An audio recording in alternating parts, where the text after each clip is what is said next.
রেলগাড়ির কামরায় হঠাৎ দেখা, ভাবিনি সম্ভব হবে কোনোদিন।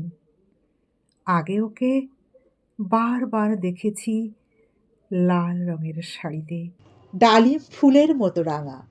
আজ পরেছে কালো রেশমের কাপড়, আঁচল তুলেছে মাথায়, দোলন চাপার মতো চিকন গৌর মুখখানি ঘিরে।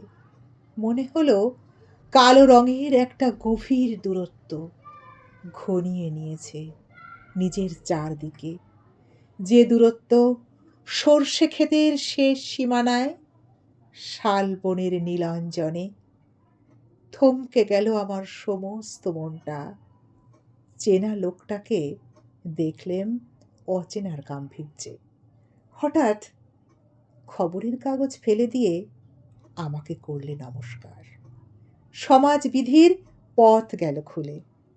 আলাপ করলেম শুরু, কেমন আছো, কেমন চলছে সংসার ইত্যাদি।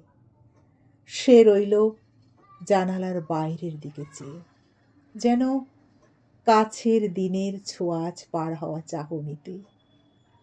দিলে অত্যন্ত ছোট্ট দুটো একটা জবাব, কোনোটা বা দিলেই না, বুঝিয়ে দিলে হাতের অস্থিরতায়, কেন এসব কথা, এর চেয়ে অনেক ভালো চুপ করে থাকা।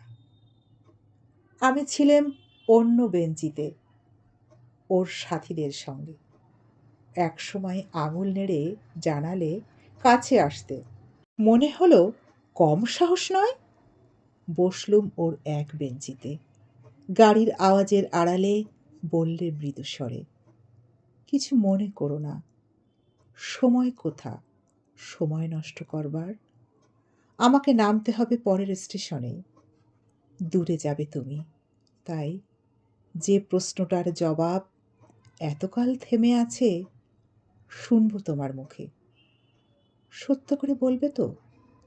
আমি বললাম, বলবো। বাইরের আকাশের দিকে তাকিয়েই শুধালো, আমাদের গেছে যে দিন, একেবারেই কি গেছে, কিছুই কি নেই বাকি? একটুকু রইলেম চুপ করে, তারপর বললেন, রাতের সব তারাই আছে দিনের আলোর গভীরে। খটকা লাগলো, কি জানি বানিয়ে বললেম নাকি। ও বললে, থাক এখন, যাও ওদিকে। সবাই নেমে গেল পরের স্টেশনে, আমি চললেম একা। নমস্কার আমার প্রিয় বন্ধুরা, আশা করি তোমরা সবাই ভালো আছো। বিশ্বকবি রবীন্দ্রনাথ ঠাকুরের হঠাৎ দেখা কবিতাটি পাঠ করলাম। কেমন হয়েছে অবশ্যই একটু কমেন্ট করে জানিও। সবাই ভালো থাকবেন, সুস্থ থাকবেন, সুন্দর থাকবেন। অসংখ্য ভালোবাসা ও শুভকামনা সবার জন্য। টাটা।